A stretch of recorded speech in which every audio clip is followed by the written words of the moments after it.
You know, it's selective hiring going on too. I'll say that. Oh, yeah, I'm not going to speak on race and whatnot, but they hiring selectively right now. And that's killing folks that's been here forever to work.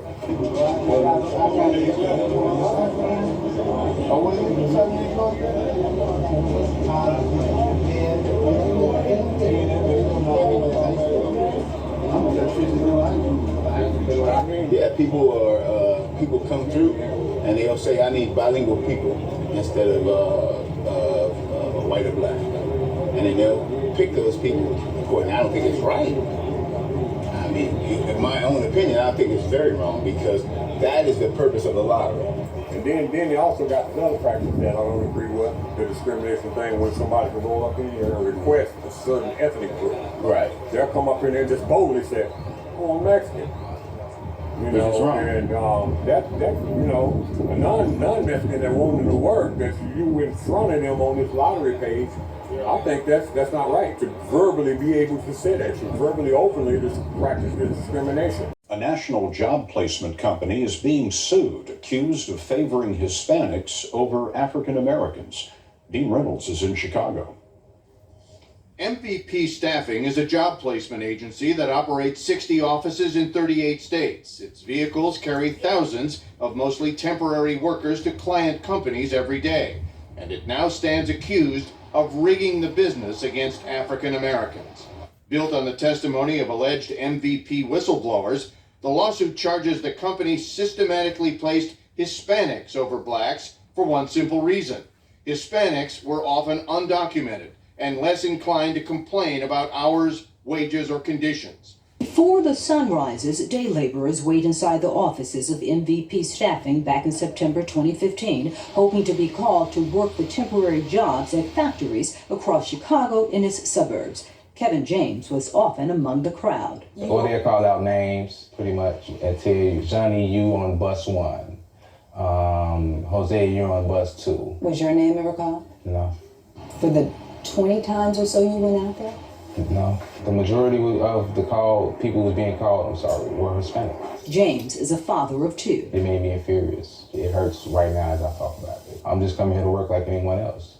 So why am I not getting sent out? The why can be found in a class action lawsuit that alleges MVP Staffing discriminates against blacks, preferring to hire Hispanics. At MVP offices in Waukegan, Latino workers tell why. It's easy for them to get used and, you know what I mean, for them to screw them over. It also saves companies money, according to plaintiff's attorney Chris Williams. He says MVP used a coding system that distinguished black applicants from Hispanic ones because many are illegal immigrants and less likely to complain.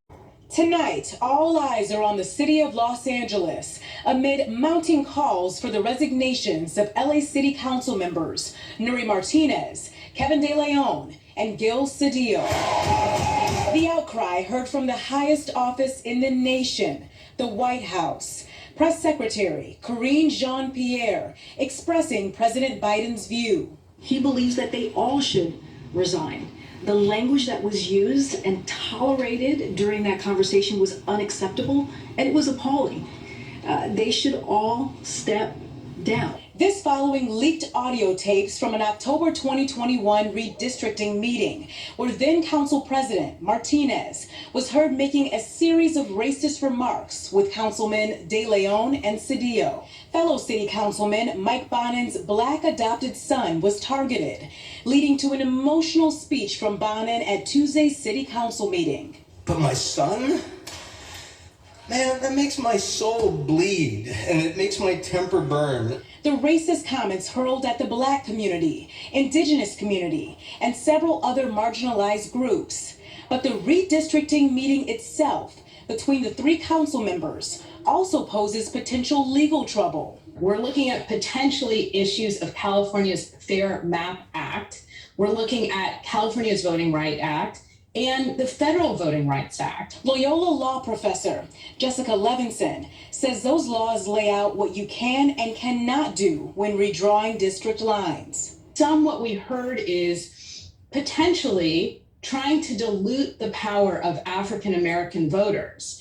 And this is simply what you can't do when you draw district lines. But we do have the president of the city council and other members who are key in drawing these district lines that were eventually unanimously adopted. State Attorney General Rob Bonta announced his office is investigating to see what they can find. Get out now! De Leon and Cedillo both showed up to Tuesday's council meeting before being forced out by the crowd.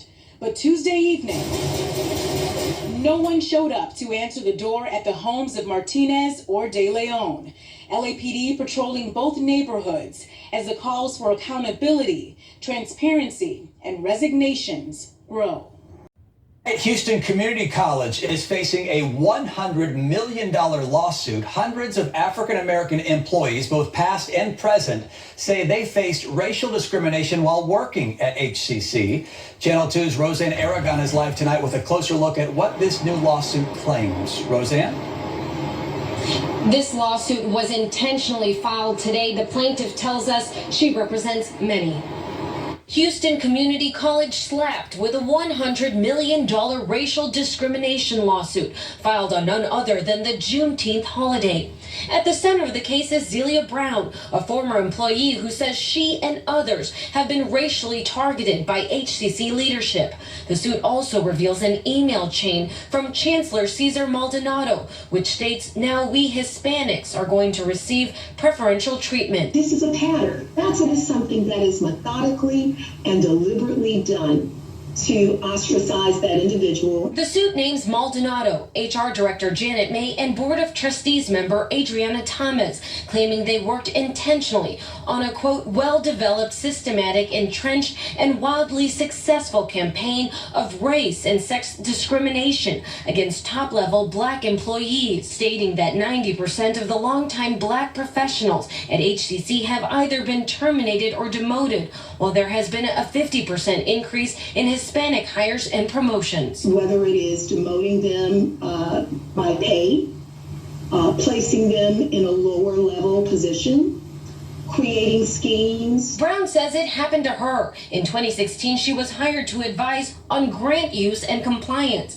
In 2018, when she found what she believes was a clear pattern of misused funds and spoke up. Every avenue that I would go down, they would present an obstacle. But the lawsuit cites other alleged tactics, including padding Black employee personnel files with false complaints for Brown. They just immediately placed me on administrative leave. In March, she resigned, and there have been dozens, as I've said, that have come forward.